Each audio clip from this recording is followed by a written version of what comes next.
పార్వతి, మనం ఎన్ని కలలు కన్నాం, ఎన్ని ఊసులు మాట్లాడుకున్నాం.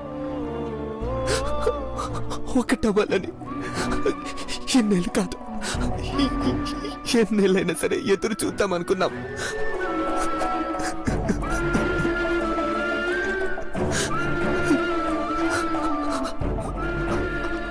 అమ్మ ఆశీర్వాదం దొరికాకే ఒక్కటవుతాం అనుకున్నాం.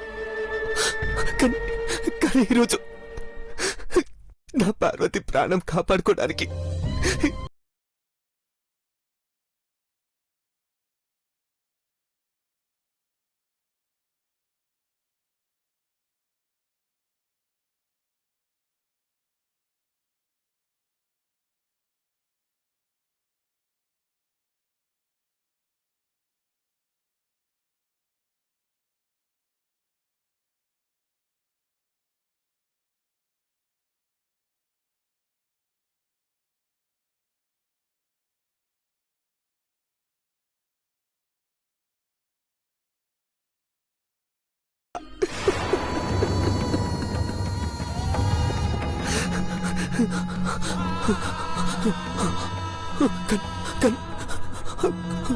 నువ్వు నాకు కావాలి, నువ్వు నాకు కావాలి పార్వతి.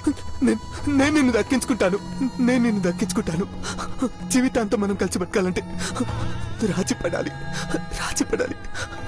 నీకు చెప్పకుండానే, నీ అంగీకారం లేకుండానే ఒకటవలసిన సమయం ఈ పరిస్థితుల్లో వచ్చినందుకు బాధగా ఉంది. నిన్ను కాపాడుకోవాలన్న ఆలోచన కూడా ఉంది పార్వతి.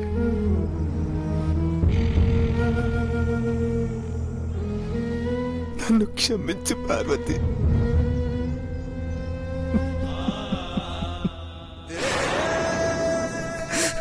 నన్ను క్షమించు.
నీలమ్మా, తిరిగి ఇంటికొస్తే ఎంత ఆనందంగా ఉందో. కరోడ్ కజిన్స్ లేదు, వంకాయ లేదు. నేను గంగా భవాని, నువ్వు నీలాంబరి. ఈ బ్రాండెడ్ పేర్లతోనే ముందుకు అడుగు పెడదాం. తొందర పడకండి, కొంచెం ఆలోచించే నువ్వు స్టెప్ వెయ్యాలి. ఆ పార్వతి చచ్చాక ఇంకా ఆగడవెందుకు? ఆవేశపడకుండా ఉండాలాంటీ.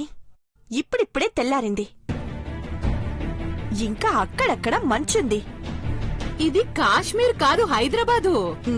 బా, అందుకే అతి చెయ్యొద్దని చెప్తున్నాను కదా, లేదంటే మన మీద డౌట్ వస్తుంది. కరెక్ట్ నీలమ్మా, మనం ఏవీ తెలియనట్టు ఇంట్లోకి వెళ్దాం. పార్వతి చర్చిందన్న వార్త వాళ్ళకి తెలియగానే ఏడుస్తూ గుండెలు బాదుకుంటూ అమ్మో పార్వతి చచ్చావా అని ఉమ్ము కళ్ళ కింద రాసుకుని 4 నిమిషాలు నాటకం ఆడితే చాలు, అంతా మర్చిపోతారు. మనకున్న పిచ్చి పోయిందని సంతోషించాలో, పార్వతి చచ్చిందని ఏడవాలో తెలియక కన్ఫ్యూజ్ అవుతారు. తలుపు తీసేదాకా ఆగుదామంటీ.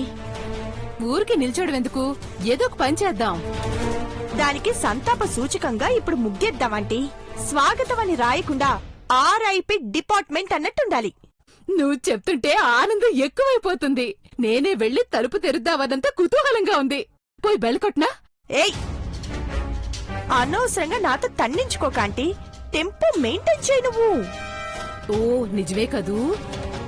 పిచ్చి చేష్టలు చేయకుండా ఘట్టమనేని అఖిలాండేశ్వరి తోడికోడలుగాని నీకు చిన్నత్తుగాని బిహేవ్ చేయాలి. చీపురు పట్టమంటావా వద్దంటావా? ఎక్స్ట్రాలు చెయ్యొద్దు. వెళ్ళి నీ ఇంటి పేరుని చేతిలోకి తీసుకో. ఓకే నీలమ్మా.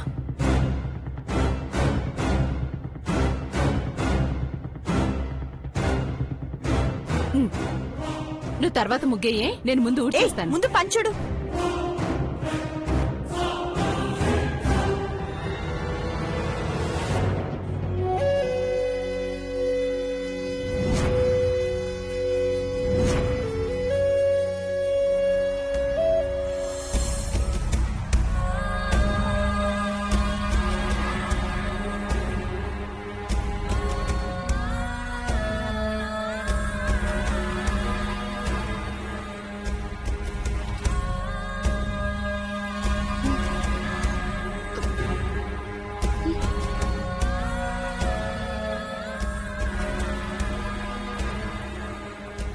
या अल्लाह मेरे मालिक ये बच्चों को ठीक रखो।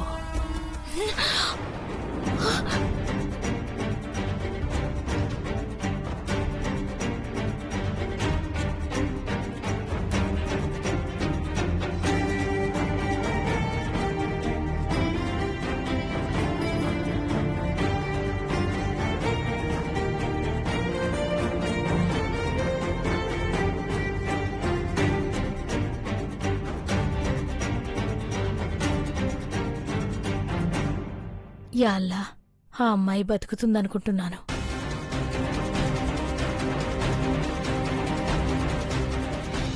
పెద్దబాబు గారు, పెద్దబాబు గారు, పెద్దబాబు గారు లేవండి. పార్వతి, పార్వతి, పార్వతి, పార్వతి, నువ్వు ప్రాణాలతో బయటపడ్డావు. ఏమైపోతావని భయపడ్డాను. పెద్దబాబు గారు, మీకు సూపు రాలేదా? నా కంటి చూపు సంగతి పక్కన పెట్టి పార్వతి, నువ్వు బతికావు, అది చాలు నాకు.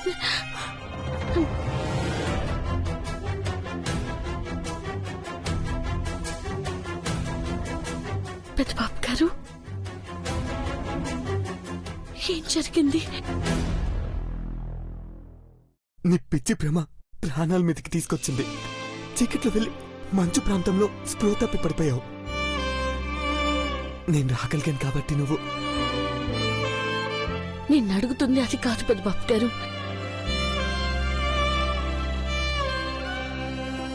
మనిద్దరి మధ్య ఏం జరిగింది? పార్వతి, చెప్పండి, ఏం జరిగింది? నిన్ను బతికించుకోవడానికి నీ అనుమతి లేకుండా నిన్ను నాలో కలుపుకున్నాను పార్వతి, కలుపుకున్నాను పార్వతి.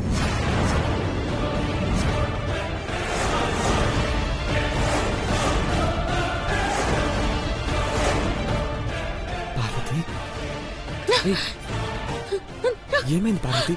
పార్వతి, ఏయ్, వద్దు వద్దు పెద్దబాబు గారు, నన్ను బతికించడం కంటే నన్ను చంపేయాల్సింది పెద్దబాబు గారు. పార్వతి, ఏం మాట్లాడి? అవును పెద్దబాబు గారు, నేను చచ్చిపోతేనే బాగుండేది. ఇలా ఎందుకు చేశాను? పార్వతి, పార్వతి, నాకు నువ్వు ముఖ్యం పార్వతి, నాకు నువ్వు ఇంపార్టెంట్. ఇలా బతకడం కంటే చచ్చిపోవడమే మేలు, చచ్చిపోవడమే మేలు. పార్వతి, హే, పార్వతి, నా మాట విను పార్వతి, నేను చెప్పేది విను పార్వతి. పార్వతి, బేటా, నిన్ను బతికించుకోవడం కోసం నీ భర్త ఇలా చేశాడు. ఎందుకు ఏడుస్తున్నావు? అవును, నేను చచ్చిపోవాలి. నేను బతకూడదు. మీ మధ్య ఏం గొడవలున్నాయో నాకు తెలీదు. మీరు కలిస్తేనే ప్రాణాలతో బయటపడతావని నీ భర్తకి చెప్పింది నేనేనమ్మా. అయ్యో, పార్వతి, పార్వతి, ప్లీజ్ పార్వతి, ఏడవక పార్వతి, నేను బతికించుకోవడానికి నేను ఇలా చేశాను. ప్లీజ్ పార్వతి, నన్ను తప్పుగా అర్థం చేసుకోవద్దు.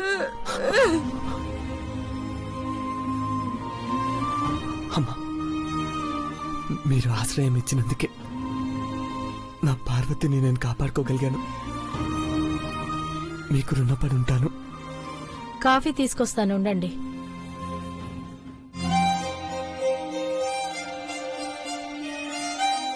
ఎందుకు ఆలోచిస్తున్నావు పార్వతి?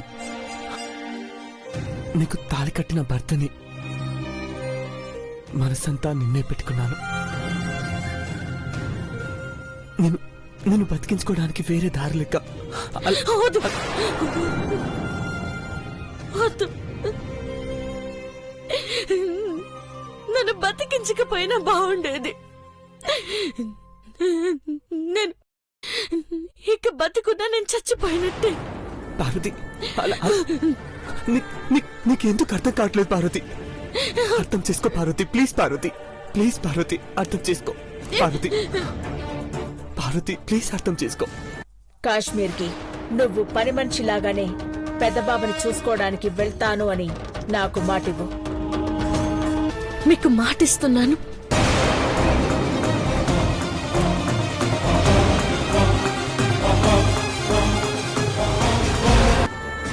అమ్మగారికి ఇచ్చిన మాట తప్పాక నా ప్రాణాలున్నా ఒకటే, లేకున్నా ఒకటే.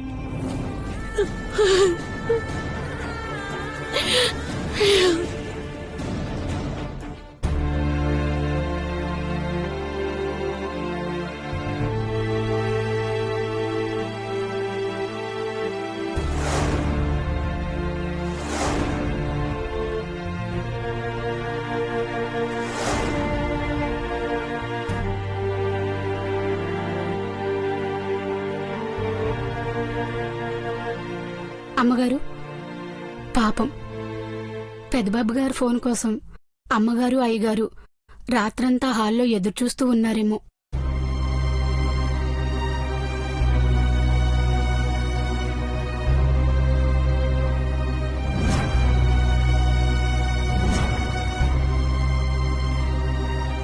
ఎక్కడ ఉన్నారు Mahi? Mom, mom, dad. Peddababu. Akhila, Mahi, Peddababu call చేసావా? చేశాను మామ్, రింగ్ అవుతుంది కానీ లిఫ్ట్ చేయట్లేదు. ఈ టైంలో కూడా పెద్దబాబు ఫోన్ లిఫ్ట్ చేయడం లేదు అంటే ఏమై ఉంటుందండి? కంగారు పడకేకిలా, ఏమై ఉండదు, ఏమై ఉండదు. అంకుల్, రూమ్ లో రెస్ట్ తీసుకోకుండా సోఫాలను కూర్చుండిపోయారు.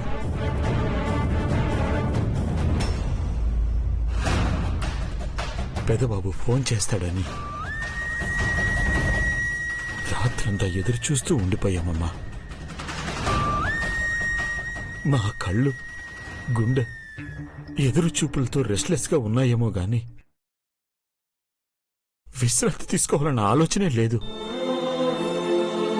పెద్దబాబు ఒక్కసారి ఫోన్ చేసి మాట్లాడితే చాలు, గుండె భారం అంతా దిగిపోతుంది.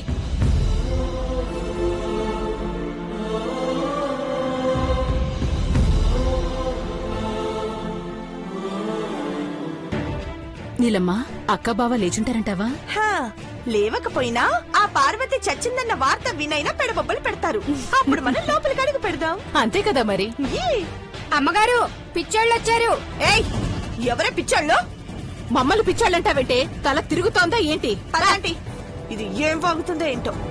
అయ్యో ఆంటీ, అక్క, ఆంటీ, అక్క చూసావక్క, ఇందాక పనమ్మాయి పిచ్చోళ్ళు అంటుందక్క.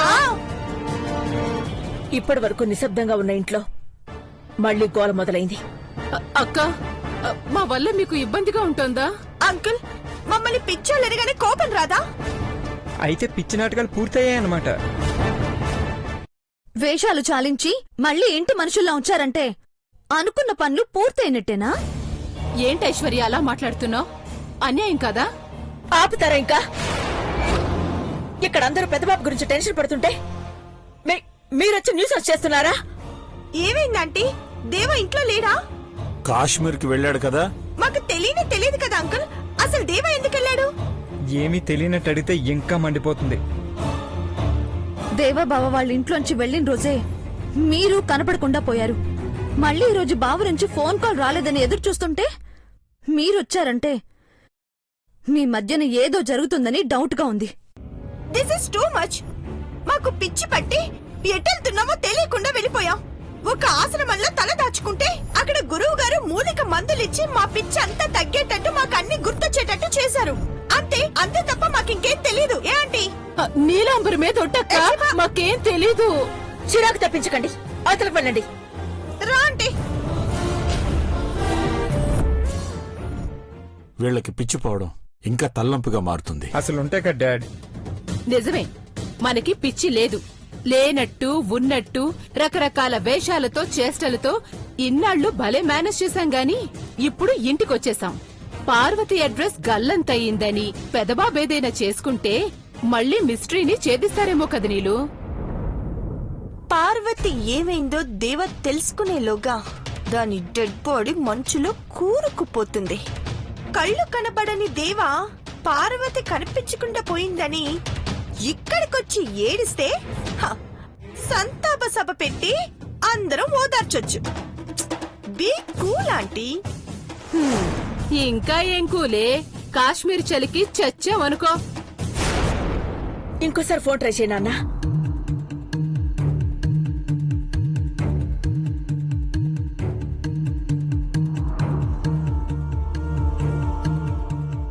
కలవట్లేదు మామ్. ఫోన్ ఇంకోసారి ట్రై చేయి మహి.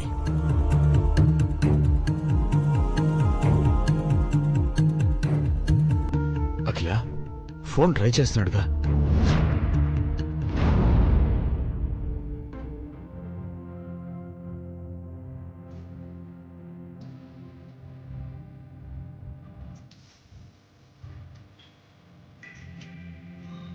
పార్వతి, నా షర్ట్ ఎక్కడుంది? పార్వతి,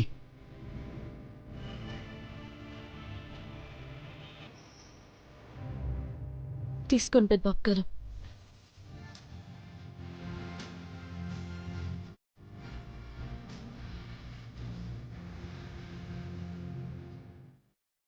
పెద్దబాబు గారు, మనం తిరిగి వెళ్ళిపోవడానికి ఏర్పాట్లు చూడండి. పార్వతి, ఎందుకలా ప్రవర్తిస్తున్నావు? ఏం జరిగిందది?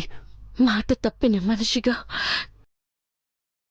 పార్వతి చచ్చిపోనాది. పార్వతి, ఎందుకలా మాట్లాడుతున్నావు? అగ్ని సాక్షిగానే చేయి పట్టుకొని జీవితాంతం కలిసి నడుస్తానని ప్రమాణం చేసిన వాణ్ణి నీ మాటలతో, నీ మౌనంతో నన్ను ఎందుకు చంపేస్తున్నావు పార్వతి? అట్ట అనకండి పెద్దబాబు గారు. ఓడిపోనాను, నేను మాట తప్పినాను.